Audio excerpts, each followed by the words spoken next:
So hello hello hello students, क्या हाल चाल। I hope सब सबके हाल चाल मस्त होंगे, आप एक नंबर होंगे, जबरदस्त होंगे। मैं अंकित बागो आज एक अमेजिंग वीडियो लेकर आया हूँ आप लोगों के लिए। लास्ट वीडियो के अंदर अपन ने डिस्कस करा था कि सीए फाउंडेशन के स्टूडेंट्स हैं वो अकाउंट्स के अंदर किस तरीके से ना बहुत अच्छे मार्क्स है ना स्कोर कर सकते हैं खुद के मेन एग्जाम्स के अंदर, किस तरीके से उनको आंसर्स लिखना चाहिए। जब वो आंसर लिखते हैं तो उनको कौन कौन से पॉइंट्स का ध्यान रखना चाहिए जिससे कि ना खुद के एग्जाम पेपर के अंदर आंसर राइट करते वक्त कुछ गलतियां ना करें। यदि वो गलतियां इस प्रकार की नहीं करते हैं तो वो बहुत अच्छा उनको प्रेजेंटेशन रहता है, उनके आंसर्स बहुत अच्छे फ्रेम रहते हैं आंसर शीट के अंदर, तो एग्जामिनर्स को बहुत अच्छा लगता है कि ऐसे आंसर देखकर तो वो बहुत अच्छे मार्क्स देते हैं और स्टूडेंट्स को। तो वैसे ही आज अपन डिस्कस करेंगे कि बिजनेस लॉ जो कि एक पूरा थ्योरेटिकल सब्जेक्ट है, इसके अंदर हम कैसे हमारे जो आंसर्स है उनको फ्रेम कर सकते हैं, किस तरीके से हम आंसर को लिख सकते हैं, केस स्टडी क्वेश्चन आएंगे या डायरेक्ट क्वेश्चन आते हैं तो हम किस तरीके से आंसर शीट के अंदर लिख सकते हैं जिससे कि हम बहुत अच्छे मार्क्स स्कोर करें और कोई गलती ना करें। ठीक है, तो इस तरीके से अपन डिस्कशन करेंगे। तो आज इस वीडियो के अपन एक स्टूडेंट है जिसने बिजनेस लॉ के अंदर 81.5 मतलब कि 82 मार्क्स स्कोर करे, जो कि अपने आप के अंदर बहुत अच्छी बात। तो उस स्टूडेंट की अपन आंसर शीट को है ना सर्टिफाइड कॉपी को पूरा एनालिसिस करेंगे कि उस स्टूडेंट ने किस तरीके से अपने आंसर शीट के अंदर पॉइंट्स लिखे हैं, क्या क्या चीजें लिखी हैं जिससे कि एक स्टूडेंट बहुत अच्छे मार्क्स स्कोर कर सकते हैं और इसने भी क्या गलती करी है जो आप गलतियां ना करके इससे भी अच्छा मतलब मार्क्स आप स्कोर कर सको। तो स्टार्टिंग के अंदर अपन इस है ना सर्टिफाइड कॉपी का डीप एनालिसिस करेंगे। उसके बाद लास्ट में मैंने कंक्लूजन पॉइंट्स बना रखे हैं आप लोगों के लिए कि आप वो पॉइंट्स है ना ध्यान रख सकते हो अपने एग्जाम को लेकर। ठीक है, वीडियो को इससे आगे देखने से पहले आप यदि चाहते हो कि इस तरीके की यूजफुल वीडियोस आपको मिलती रहे तो अपने YouTube चैनल को सब्सक्राइब कर लेना। ठीक है, अब अपन स्टार्ट करते हैं। Let's start in 3, 2, 1।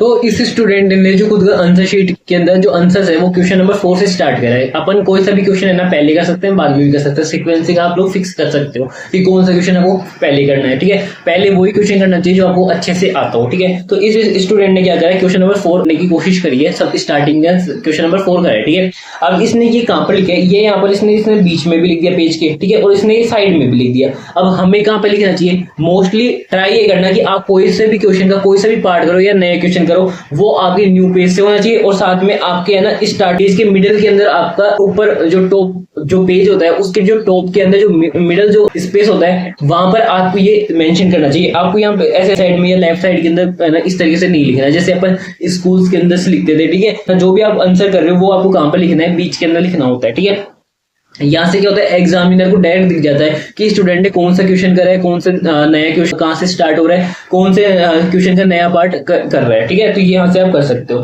फिर इस स्टूडेंट ने देखो क्या करा है कि जो भी कीवर्ड्स थे ना उनको पेंसिल से अंडरलाइन करें। जैसे ये क्वेश्चन है इंडियन कॉन्ट्रैक्ट एक्ट 1872 का क्वेश्चन है, आईसीए का क्वेश्चन है। अब इसने क्या किया, जो ये दो कीवर्ड्स है ना इसने पेंसिल से अंडरलाइन कर रहे हैं। जैसे डिलीवरी ऑफ गुड्स हो गया, शैल बी रिटर्न हो गया, तो ये सारे जो कीवर्ड्स है ना इसने हाईलाइट कर रखे हैं। तो आपको भी क्या करना है कि आपके पास फिर कैसा भी क्वेश्चन आ जाए, आपके पास में कोई कीवर्ड पता है या की लाइंस पता है और आप वो लिख रहे हो तो उसको जरूर से आप अंडरलाइन करके आना पेंसिल से। इससे क्या होता है एग्जामिनर को दिख जाता है कि स्टूडेंट ने क्या कर रखा है, कीवर्ड और की लाइन भी खुद के आंसर के अंदर ऐड कर रखे। इसका मतलब कि स्टूडेंट को अच्छा नॉलेज है उस पर्टिकुलर टॉपिक के रिगार्डिंग। ठीक है, तो इस तरीके से आप जो भी कीवर्ड्स हो वो आप क्या कर सकते हो, हाईलाइट कर सकते हो। साथ में जो भी कंक्लूजन वाले क्वेश्चन आते हैं ना, जहाँ बहुत सारे ऐसे क्वेश्चन आते हैं बेसिकली केस स्टडीज के क्वेश्चन आते हैं जहाँ पे हमें कंक्लूजन भी देना होता है। तो कंक्लूजन के अंदर क्या करना है, आपको ये यस नो ये अच्छे से लिखना है। देखो यस और नो, और इनके साथ में जैसे कहाँ पे आएगा वैलिड है या नॉट वैलिड है, एग्री है या डिसएग्री है या यस है नो है,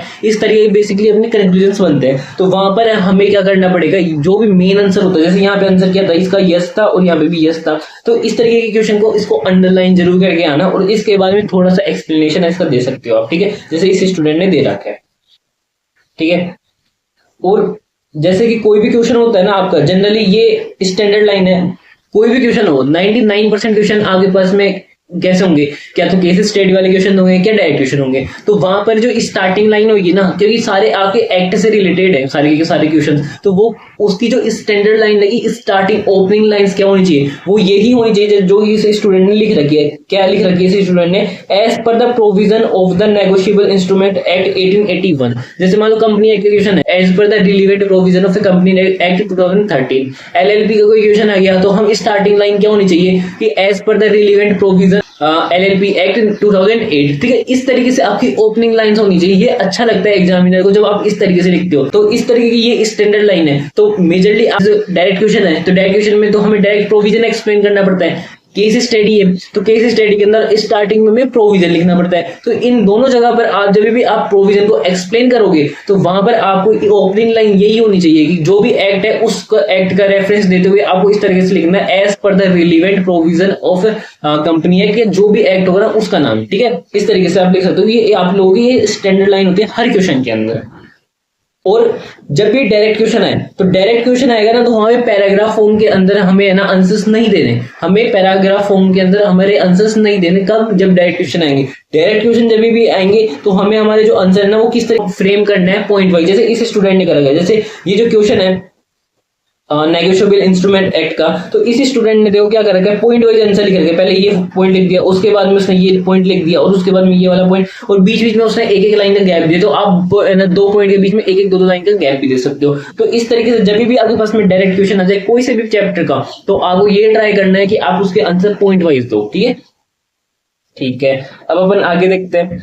और मेजरली क्या होता है कि हर पेपर के अंदर या हर दूसरे अटेम्प्ट के अंदर एक क्वेश्चन आता है जहाँ पे अपने को डिफरेंसेस पूछे जाते हैं किसी भी दो चीज के रिगार्डिंग। जैसे यहाँ पर जब ये स्टूडेंट ने एग्जाम दिया तो इसके क्वेश्चन में कौन सा डिफरेंस पूछे, promissory note on bill of exchange के डिफरेंसेस पूछ ले। तो आपको यहाँ पे ना ट्राई ये करना कि पैराग्राफ फॉर्म के अंदर आप मेरे डिफरेंसेस का आंसर फ्रेम ना करो। आप ट्राई ये करो कि जब भी डिफरेंसेस का क्वेश्चन आ रहा है तो आप इस तरीके की जो टेबुलर जो फॉर्म है ना उसके अंदर आपके आंसर दो पॉइंट वाइज। जैसे इसने पहले मीनिंग को एक्सप्लेन करा है, फिर इसने नेचर ऑफ इंस्ट्रूमेंट को एक्सप्लेन करा है, उसके बाद में इसने एक्सेप्टेंस के रिगार्डिंग डिफरेंसेस करे दोनों के अंदर, फिर उसने पार्टीज के रिगार्डिंग दोनों के अंदर डिफरेंसेस करे, फिर पेबल टू बियर के अकॉर्डिंग दोनों में डिफरेंसेस करे। तो इस तरीके से आपको करना होता है। कब?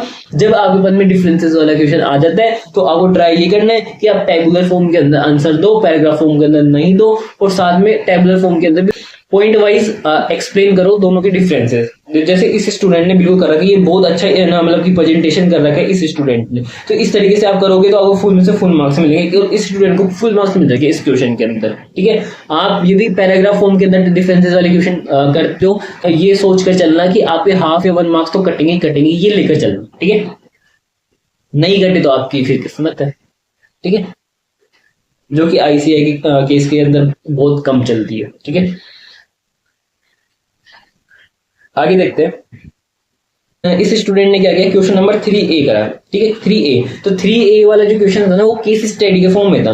तो केस स्टडी का कभी भी आंसर आएगा ना उसका फिर फॉर्मेट होता है। ऐसा नहीं आप स्टार्टिंग के अंदर खुद कंक्लूजन देने लगे, स्टार्टिंग के अंदर खुद ज्ञान देने लगे कि ये तो यस है, ये वैलिड है, ये डिसएग्री है, ये इनवैलिड है, ये यहाँ पे तो नो आएगा, ये गलत कर रहा है, ये सही कर रहा है। इस तरीके से नहीं करना। कभी भी केस स्टडी का क्वेश्चन आए तो सबसे पहले ट्राई करना है कि सबसे पहले प्रोविजन लिखो, उसके बाद में फैक्ट ऑफ द केस या एनालिसिस करो, और फिर लास्ट के अंदर आपके कंक्लूजन। जैसे इस स्टूडेंट ने कर रखे हैं, जैसे कि देखो स्टार्टिंग के अंदर इसने प्रोविजन लिखा है, ठीक है, प्रोविजन को अच्छे से एक्सप्लेन करा इसने।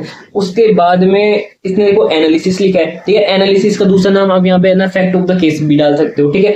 और फिर लास्ट में इसने क्या लिखा है, कंक्लूजन लिखा है, ठीक है। तो इस तरीके से फॉर्मेटिंग हुआ। केस स्टडी का कभी क्वेश्चन आए तो उसमें हमें क्या करना है, सबसे पहले प्रोविजन एक्सप्लेन करना है, उसके बाद में फैक्ट ऑफ द केस या एनालिसिस कर सकते हो, उसके बाद में कंक्लूजन कर सकते हो। अब यहाँ पर एक मेजरली डाउट आता है बहुत सारे स्टूडेंट का कि भैया हमें फैक्ट ऑफ द केस या जो एनालिसिस वाला जो पार्ट होता है ये वाला वो कितना लिखना चाहिए। तो देखो फैक्ट ऑफ द जो केस स्टडी के जो क्वेश्चंस आते हैं ना उसमें जो मार्क्स का एलोकेशन होता है ना वो मेजरली प्रोविजन के बेसिस पर और कंक्लूजन के बेसिस पर होता है। तो इसलिए अब तुम ऐसे नहीं कर सकते कि भैया फिर तो हमें ना फैक्ट ऑफ द केस या एनालिसिस लिखना रहने देते हैं, क्या ही करेंगे जब मार्क्स ही नहीं मिलते। नहीं, आपको लिखना पड़ेगा। तो फैक्ट ऑफ द केस आपको है ना 3 से 4 लाइन का लिखना है, और आप पॉइंट वाइज लिख रहे हो तो 2 पॉइंट में लिख रहे हैं, इससे ज्यादा नहीं लिखना, क्योंकि इसके ज्यादा मार्क्स एलोकेट नहीं होते हैं, ठीक है। यदि आप फैक्ट ऑफ द केस लिख रहे हो तो पैराग्राफ फॉर्म में लिख रहे हो तो 3 से 4 लाइन का, जैसे स्टूडेंट ने भी देखो 3 से 4 लाइन का आना कर रखा है, ठीक है, 3 से 4 लाइन कर रखा है। और आप यदि पॉइंट वाइज लिख रहे हो तो फिर आपको 2 पॉइंट से ज्यादा में आपको फैक्ट ऑफ द केस नहीं करना है, ठीक है, इस तरीके से। और देखो कंक्लूजन के अंदर है ना पहले वो चीजें लिखा करो जो मेन आंसर मांगता है क्वेश्चन, ठीक है। जैसे इसने नो लिख रखा है, यस कर रखा है, फिर उसके बाद में आप एक्सप्लेन करो कि आपने नो के पीछे का क्या रीजन है, ठीक है, यस के पीछे का क्या कारण है। तो वो इस तरीके से आप एक्सप्लेनेशन कर सकते हो, ठीक है। हाँ, बहुत सारी जगह क्या होता है, इतने सारे एक्ट पड़े बिजनेस लॉ के अंदर, तो वहां पे बहुत सारे है ना, आप पेपर में क्या सेक्शन नंबर्स होते हैं। बहुत सारे स्टूडेंट्स का ये कॉमन डाउट है कि भैया हमें सेक्शन नंबर याद नहीं रहते, तो हमें लिखने चाहिए नहीं लिखने चाहिए, या हमें याद नहीं है तो फिर हम क्या करें हमारे एग्जाम पेपर के अंदर। देखो, आपको यदि याद है ना एग्जाम के अंदर और आप 100% श्योर हो, तो आप क्या लिखो, सेक्शन नंबर लिख दो, ठीक है। कब लिखना है, आप 100% श्योर हो। यदि आप है ना, आप 1% भी श्योर नहीं हो ना, 99% ही श्योर हो, तो भी मत लिखना, तो भी आप उसकी जगह क्या लिख देना, as per the relevant provision of that act.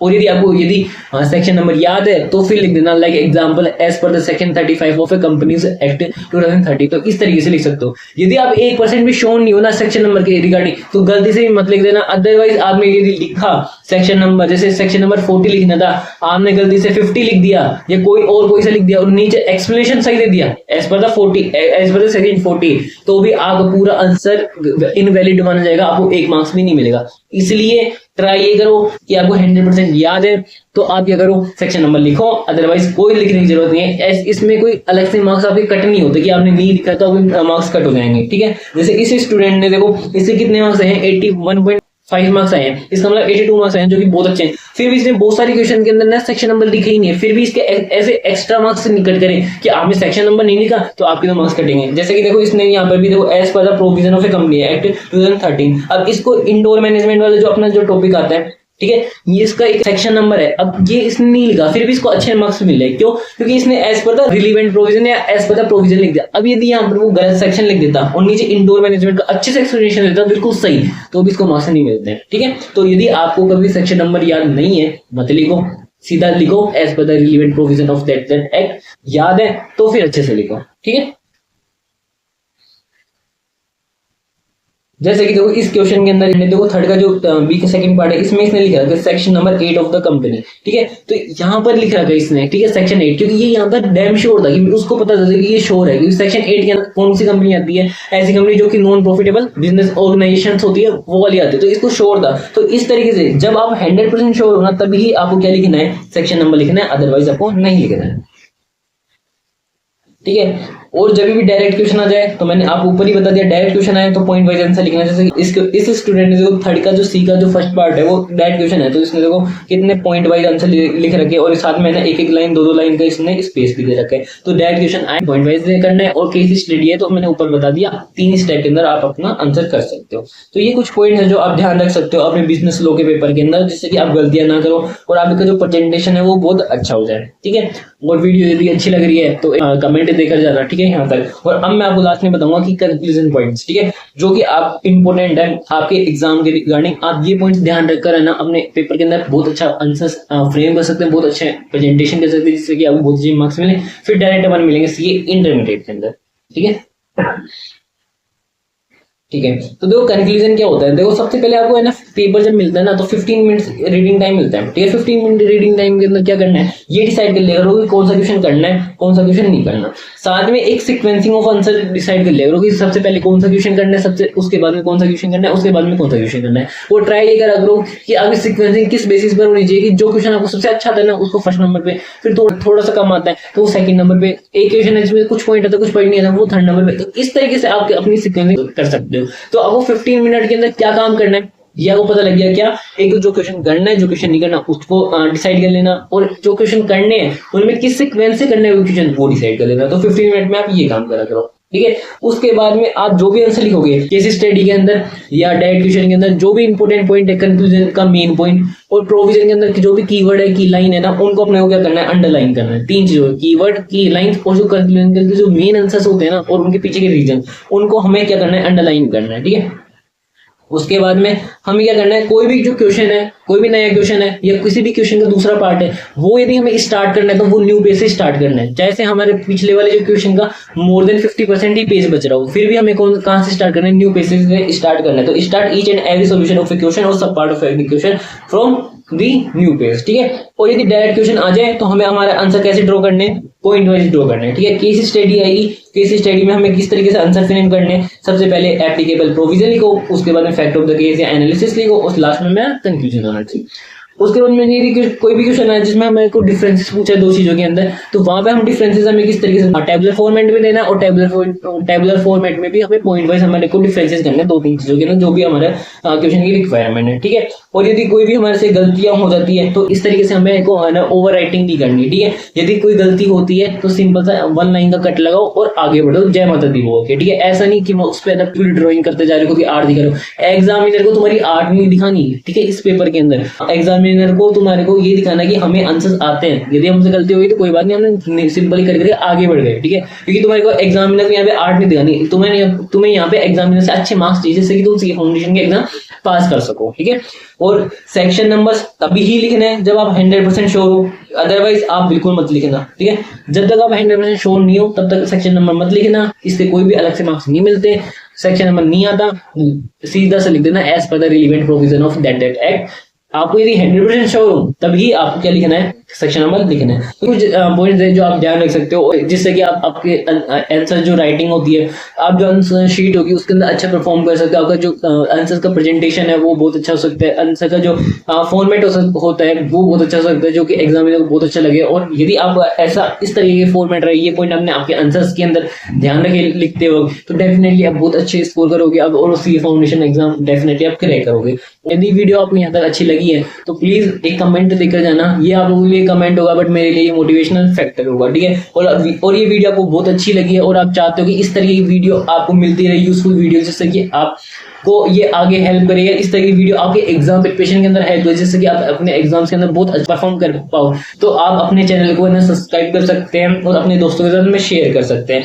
और अब चाहते हो कि आप अपने नेक्स्ट अटेम्प्ट के अंदर आपका जो भी अटेम्प्ट है जिसके अंदर आप पास होना चाहते हो डैम श्योर, तो उसके अंदर यदि आप पास होना चाहते हो तो इस वीडियो के कमेंट बॉक्स के अंदर ये लिख कर जाना कि खुद के नाम के पहले सी लिख कर जाना, जिससे कि आपको बहुत अच्छा मोटिवेशन मिले और जिससे कि आपको एक फील पता लगे कि खुद के नाम के पहले वो दो जो लेटर होते हैं जो सी है वो लिखने से और वो बोलने से कितना तगड़ा मोटिवेशन आता है। तो हम हमारी प्रिपरेशन को भी उस लेवल की स्ट्रॉन्ग करें जिससे कि हम डेफिनेटली जल्दी से जल्दी हम सीए बन सके। तो जैसे किसी का नाम है ना हर्ष है, ठीक है, तो वो लिखेगा सीए हर्ष, ठीक है। किसी का नाम है विकास तो वो लिखेगा सीए विकास, ठीक है। किसी का भी जो भी नाम है आप आपके नाम के पहले सीए इस वीडियो के कमेंट बॉक्स में लिखना, जिससे कि आपको एक अच्छा मोटिवेशन मिले आपकी एग्जाम प्रिपरेशन के रिगार्डिंग। और आपको कुछ भी डाउट है किसी भी सब्जेक्ट के रिगार्डिंग या किसी भी स्ट्रेटेजी के रिगार्डिंग या आपको कोई प्लानर के रिगार्डिंग किसी भी तरीके का आपको आपकी स्टडीज से कोई भी डाउट है तो आप मेरे को इस वीडियो के नीचे कमेंट कर सकते हो। साथ हम मेरे टेलीग्राम ग्रुप के अंदर ज्वाइन हो सकते हो, वहां पर भी आप मेरे को मैसेज कर देना, मैं डेफिनेटली आपको रिप्लाई कर दूंगा। So all the best for your preparation, thank you so much.